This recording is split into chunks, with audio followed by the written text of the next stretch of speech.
کریں۔ میری مراد یہ 12 وفات ہے جو کبھی 12 وفات کے نام سے مشہور تھی، آج عید میلاد بن گئی۔ آج تک لوگ اس کو 12 وفات کہا کرتے تھے اور آج اس کو جشن عید میلاد کے طور پر منایا جاتا ہے۔ میلاد مارچ کیا جاتا ہے، جھنڈیاں لگائی جاتی ہیں، اپنے گھروں پر چراغاں کیا جاتا ہے، کمکمے لگائے جاتے ہیں، نیا لباس پہنا جاتا ہے، خوشیاں منائی جاتی ہیں، دیگیں پکائی جاتی ہیں، لوگوں کو مبارکباد دی جاتی ہے۔ کس لیے؟ اس لیے کہ آج فاطمہ کے بابا اس دنیا سے رخصت ہوئے۔ کس لیے؟ آج حسن حسین کے نانا اس دنیا سے رخصت ہوئے۔ کس لیے؟ آج بلال اور باقی صحابہ کے آقا اس دنیا میں نہ رہے۔ کس لیے؟ ابوبکر صدیق اور عمر فاروق کے داماد اس دنیا سے گئے۔ کس لیے؟ عثمان و علی کے سسر اس دنیا سے گئے۔ کس لیے؟ امہات المومنین کا سہاگ لٹ گیا۔ کس لیے؟ صحابہ کے آنسو جس کے جانے پر نہ رکتے تھے۔ کس لیے؟ جس کی وجہ سے مدینہ تاریک ہو چکا تھا۔ کس لیے؟ جس کے جانے کے بعد کئی صحابہ نے مدینے کو چھوڑ کر اپنے آبائی وطن کی طرف ہجرت کر لی تھی۔ آج اس کی وفات پر خوشیاں منائی جاتی ہیں۔ سوچئے، نبی کی پیدائش پر اختلاف ہے کہ آپ کب پیدا ہوئے۔ اس لیے کہ جس دن آپ پیدا ہوئے آپ کو کوئی نہیں جانتا تھا۔ لوگ کہتے تھے عبداللہ کے گھر میں ایک یتیم پیدا ہوا جس کا باپ اس کی پیدائش سے پہلے فوت ہو گیا، گھرانہ غریب ہے، یہ ہمیں کیا دے گا۔ دائیاں آتی اور آ کر اس یتیم کو دیکھتی اور دیکھ کر چلی جاتی۔ حلیمہ بھی آئی، اس یتیم کو دیکھا، چھوڑ کر چلی گئی۔ جب پوری بستی میں پھر کر اس کو کوئی بچہ نہ ملا، اپنے شوہر سے کہنے لگی مجھے خالی ہاتھ جاتے ہوئے حیا آتی ہے، میں یہ چاہتی ہوں کہ جیسے میری سہیلیاں مکے سے بچہ لے کر گئی ہیں، چلو میں بھی اس یتیم کو لے جاتی ہوں، ہو سکتا ہے کہ اس کی وجہ سے ہمارے گھر میں برکت نازل ہو جائے۔ اس کو اس کی پیدائش پر کوئی نہیں پہچانتا تھا، ایک یتیم ہے جس کے سر سے اس کا باپ کا سایہ بھی اٹھ چکا ہے۔ لیکن جب یہ وفات پاتا ہے، یہ معمولی انسان نہیں، یہ انبیاء کا سردار ہے، یہ انبیاء کا خطیب ہے، یہ اپنی امت کی سفارش کرنے والا ہے، حمد کا جھنڈا اس کے ہاتھ میں ہے، اس کی بہت فضیلت ہے، کائنات میں اس کا کوئی مقابلہ نہیں کر سکتا۔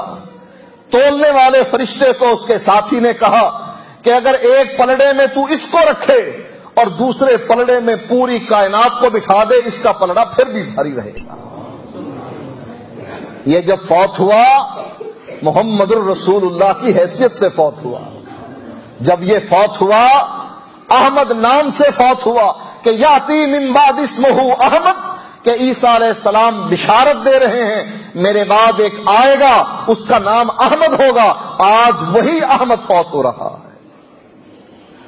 یہ جب فوت ہونے لگا، جبریل آئے، بلکہ اللہ تعالی نے اپنے نبی کو حکم دیا جاؤ بقیع کے قبرستان میں پہنچو اور ان لوگوں کے لیے دعا کرو جو لوگ آپ سے پہلے فوت ہو چکے ہیں۔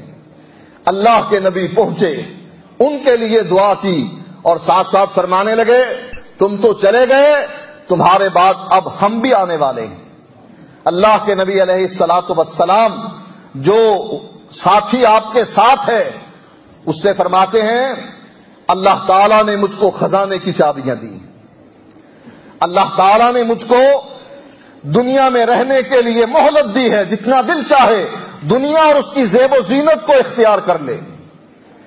اللہ تعالیٰ نے مجھ کو اختیار دیا ہے کہ میں دنیا میں رہوں، دنیا کے خزانوں کی چابیاں میرے پاس رہیں، یا میں اللہ تعالیٰ کے پاس چلا جاؤں، اللہ کی جنت کو حاصل کر لوں۔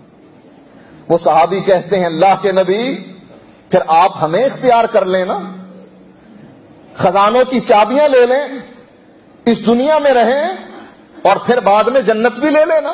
فرمایا نہیں، میں اب اللہ کے پاس جانا چاہتا ہوں، اللہم بالرفیق الاعلی، اللہ اب رفاقت اعلیٰ چاہیے، انبیاء کی جماعت کے ساتھ ہو، جبریل سے ملاقات ہو، اور اللہ میں تجھ سے بھی ملنا چاہتا ہوں۔ اس حیثیت میں نبی اکرم صلی اللہ علیہ وسلم فوت ہو رہے ہیں۔ آپ کی پیدائش میں اختلاف ہے کہ اللہ کے نبی کب پیدا ہوئے۔ سیرت نگاروں نے لکھا کہ آپ کی پیدائش سوموار کے دن ہوئی، اس پر اتفاق ہے سب کا، تاریخ 9 ربیع الاول بنتی ہے۔ احمد رضا خان اپنے فتاوی رضیہ میں ذکر کرتے ہیں کہ میری تحقیق کے مطابق اللہ کے نبی 8 ربیع الاول کو پیدا ہوئے، اور جمہور یہ کہتے ہیں کہ اللہ کے نبی 12 کو پیدا ہے۔ آپ کی پیدائش شک تو پڑ گیا نا، لیکن اس بات پر تو اختلاف کسی کا نہیں کہ نبی اکرم صلی اللہ علیہ وآلہ وسلم 12 ربیع الاول کو فوت ہو رہے ہیں۔ اب ہم جشن مناتے ہیں، 1 تاریخ سے 1 ربیع الاول سے جشن شروع ہوتا ہے اور 12 ربیع الاول تک جشن رہتا ہے، اور یہی اللہ کے نبی کے بیماری کے وہ ایام ہیں کہ بستر مرگ پر لیٹے ہیں۔ اللہ کے نبی اپنے آخری دنوں میں مسجد نبوی میں بھی تشریف لانے کے قابل نہیں۔ نبی اکرم صلی اللہ علیہ وآلہ وسلم فرماتے ہیں مجھ پر 7 کنووں کے پانی کے مشکیزے ڈالے جائیں۔ اللہ کے نبی کو ایک لگن میں بٹھا دیا گیا، آپ پر پانی ڈالا گیا، آپ کو غسل دیا گیا۔ اللہ کے نبی علیہ الصلاۃ والسلام تیار ہوئے کہ اب میں مسجد نبوی میں جاتا ہوں، لوگوں کی امامت کرواتا ہوں۔ اٹھے اور پھر بے ہوش ہو کر گر گئے۔ پھر اللہ کے نبی ہوش میں آئے، پوچھنے لگے کیا لوگوں نے نماز ادا کر لی ہے؟ صحابہ عرض کرنے لگے نہیں اللہ کے نبی آپ کا انتظار کر رہے ہیں۔ آپ نے فرمایا اچھا پھر مجھ کو غسل دو۔ نبی اکرم صلی اللہ علیہ وآلہ وسلم کو پھر غسل دیا گیا۔ اللہ کے نبی پھر اٹھتے ہیں کہ اب جائیں مسجد نبوی میں اور لوگوں کی امامت کروائیں۔ اٹھتے ہیں، غشی آتی ہے، پھر بے ہوش ہو کر گر جاتے ہیں۔ پھر ہوش میں آ کر پوچھتے ہیں کیا لوگوں نے نماز پڑھ لی ہے؟ جواب ملتا ہے نہیں اللہ کے نبی ینتظرونک، صحابہ تو آپ کا انتظار کر رہے ہیں کہ آپ مصلی پر آئیں اور آپ کے پیچھے وہ مقتدی بن کر نماز پڑھیں۔ تیسری مرتبہ نبی اکرم صلی اللہ علیہ وآلہ وسلم پھر غسل کرتے ہیں، پھر ہوش میں آتے ہیں، غسل کرتے ہیں، جانے کی تیاری کرتے ہیں، پھر غشی آتی ہے، بے ہوش ہو جاتے ہیں۔ ہوش میں آ کر پھر یہی سوال کرتے ہیں لوگوں نے نماز پڑھ لی ہے؟ جواب ملتا ہے نہیں اللہ کے نبی آپ کا انتظار کر رہے ہیں لوگ۔ نبی اکرم صلی اللہ علیہ وآلہ وسلم فرماتے ہیں مروا ابا بکر فلیصلی بالناس، آج محمد الرسول اللہ صلی اللہ علیہ وآلہ وسلم مسجد میں لوگوں کی امامت کروانے کے قابل نہیں ہے، آنے کے قابل نہیں ہے، میرے ساتھی ابو بکر کو کہو کہ ابو بکر مصلی پر کھڑے ہو کر لوگوں کے امام بن جائیں، لوگ اس کے مقتدی بن جائیں۔ حضرت عائشہ رضی اللہ تعالی عنہا عرض کرتی ہیں اللہ کے نبی آپ ابو بکر کو جانتے ہیں، یہ آپ کی حالت ہے اور آپ ابو بکر کو حکم دے رہے ہیں کہ وہ لوگوں کو نماز پڑھائیں؟ یہ تو آپ کی آخری بیماری کے آخری ایام ہیں۔ وہ تو اس وقت بھی رو پڑے تھے جب آسمان سے سورت اتری اذا جاء نصر اللہ والفتح ورأیت الناس يدخلون فی دین اللہ افواجا، اللہ کی مدد آ گئی، لوگ جوق در جوق اسلام میں داخل ہونے لگ گئے۔ جب ابوبکر صدیق رضی اللہ تعالی عنہ نے قرآن کی یہ سورت سنی فسبح بحمد ربک واستغفر، اے نبی اب تیرا کام مکمل ہو گیا ہے، تو اپنے رب کی تسبیح بیان کر، استغفار کر، اللہ بخشنے والا ہے۔ ابو بکر صدیق رضی اللہ تعالیٰ عنہ رونے لگ گئے۔ صحابہ حیران اور پریشان ہیں کہ یہ اللہ تعالیٰ آیت اتار رہا ہے، سورت اتار رہا ہے، فتح کی خوشخبری دے رہا ہے، لوگوں کے جوق در جوق مسلمان ہونے کے بارے میں اطلاع دے رہا ہے، اور ابو بکر صدیق کو دیکھو یہ بیٹھے ہوئے کونے میں رو رہے ہیں۔ لوگ اس وقت نہ سمجھے، ابو بکر صدیق اس وقت بھی سمجھ چکے تھے کہ اب جب کام مکمل ہو گیا ہے، آنے والے کا وقت ہو گیا ہے کہ وہ اب جائے۔ جب کام کی تکمیل ہو جاتی ہے، آنے والا اس کو مکمل کر دیتا ہے، پھر اس کا وقت آ جاتا ہے کہ اب اس دنیا سے جائے۔ یہ سوچ کر ابو بکر صدیق رضی اللہ تعالیٰ عنہ رونے لگ جاتے ہیں کہ اب اللہ کے نبی اس دنیا میں ہمارے پاس نہیں رہیں گے۔ اور اے اللہ کے نبی، آپ ابو بکر کو اس حالت میں کہہ رہے ہیں کہ وہ نماز پڑھائیں جب وہ آپ کو مصلی پر نہ پائیں گے، لوگوں کو نماز نہیں پڑھا سکیں گے، رونے کی وجہ سے لوگ ان کی قرات نہیں سن سکیں گے۔ آپ عمر کو کہیے، عمر سخت دل ہیں، سخت طبیعت کے مالک ہیں، عمر لوگوں کی امامت کروائے۔ نبی اکرم صلی اللہ علیہ وآلہ وسلم نے فرمایا نہیں، ابو بکر کو کہو کہ وہ لوگوں کی امامت کروائے۔ ایک حدیث میں آتا ہے اللہ کے نبی اپنے حجرے میں تشریف فرما ہے، حضرت بلال اذان دیتے ہیں، اللہ کے نبی کا انتظار کرتے ہیں، اللہ کے نبی تشریف نہیں لاتے، دیکھتے ہیں مجمع کی طرف، ابو بکر بھی نظر نہیں آ رہے، دیکھتے ہیں عمر کو رضی اللہ تعالیٰ عنہ، کہتے ہیں عمر اٹھیے نماز پڑھائیے۔ حضرت عمر سوچتے ہیں بلال حکم ملنے کی وجہ سے مجھے کہہ رہا ہے، ہو سکتا ہے بلال کو حکم ملا ہو، اللہ کے نبی نے کہا ہو کہ عمر سے کہیے کہ وہ نماز پڑھائے۔ حضرت عمر رضی اللہ تعالیٰ عنہ بلند آواز کے مالک تھے، مصلی پر کھڑے ہوئے، تکبیر کہی، اللہ کے نبی نے تکبیر سنی، آواز ابو بکر کی نہیں عمر کی تھی، پردہ ہٹا کر کہنے لگے نہیں نہیں، ابو بکر مصلی پر کھڑا ہوگا، عمر مصلی پر کھڑا نہیں ہوگا۔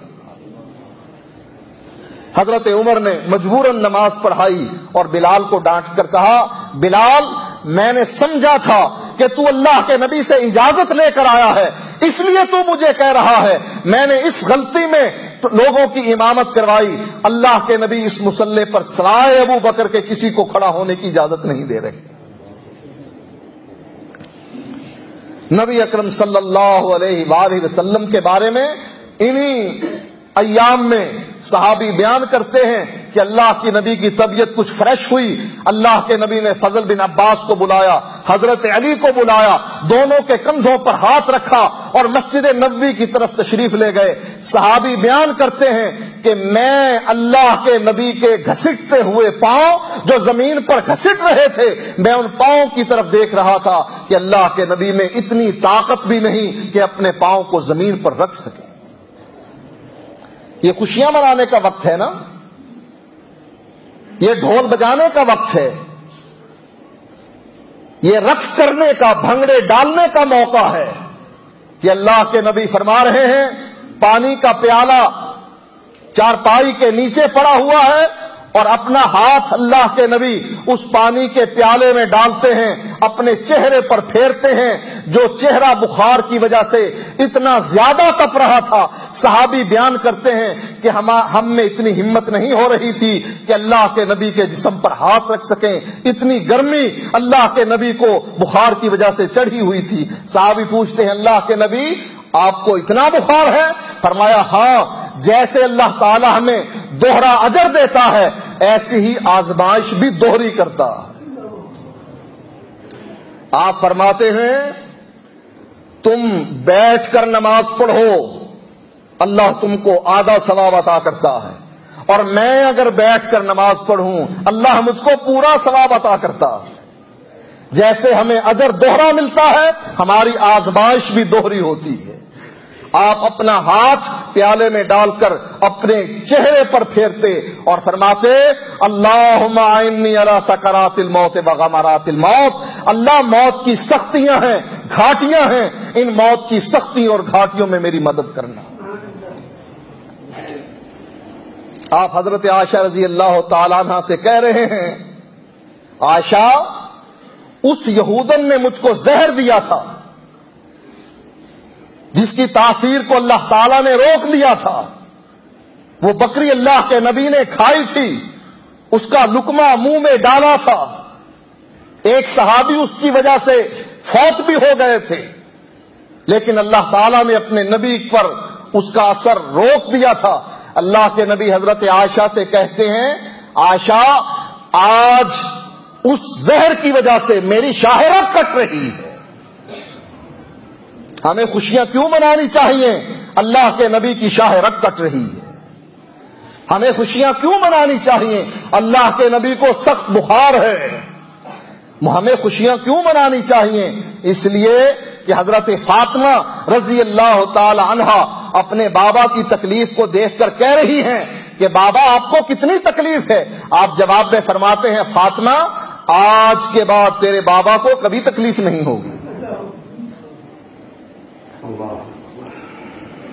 یہ کیسی امت ہے؟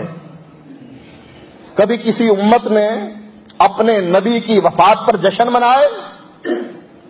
شیطان نے ایسا جال بچھایا ہے ہمارے لیے کہ آج ساری دنیا شیطان کے اس جال میں گرفتار ہے اور نبی کی وفات پر خوشیاں منا رہی ہے، شیطان کھڑا ہوا ہنس رہا۔ سوچئے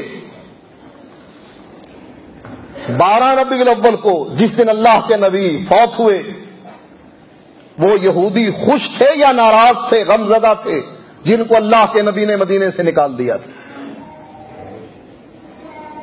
12 ربیع الاول کو وہ عیسائی اور ان کے حکمران جن کی طرف اللہ کے نبی نے صحابہ کی فوج کو کوچ کرنے کا حکم دیا تھا، لڑائیاں لڑی تھی صحابہ نے ان عیسائی حکمرانوں کے ساتھ، وہ عیسائی اور ان کے حکمران غمزدہ تھے یا خوش تھے؟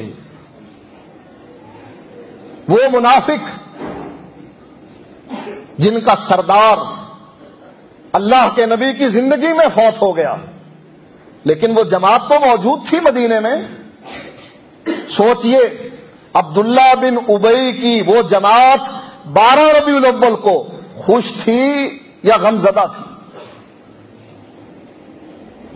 وہ قبائل جو اللہ کے نبی کی وفات پر مرتد ہو گئے تھے، مدینے کے ارد گرد رہتے تھے اور مدینے پر حملے کی تیاری کر رہے تھے، وہ 12 ربیع الاول کو غمزدہ تھے یا خوش تھے؟ کون خوش تھا؟ یہودی؟ کون خوش تھا؟ شیطان؟ کون خوش تھا؟ عیسائی؟ کون خوش تھا؟ منافقین اور ان کی جماعت؟ کون خوش تھا؟ وہ مرتد قبائل اور وہ انکار زکوٰۃ کرنے والے، یہ لوگ سب خوش تھے۔ اور کون خوش تھا؟ مسیلمہ کذاب خوش تھا اور اس کے ساتھی خوش تھے۔ کون خوش تھا؟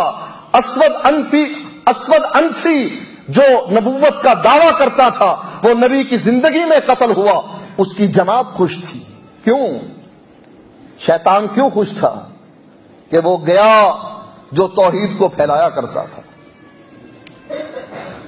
وہ گیا جو اپنی سنت کو پھیلایا کرتا تھا، وہ گیا جو اپنی امت کا غم کیا کرتا تھا۔ ہم کتنے بدبخت ہیں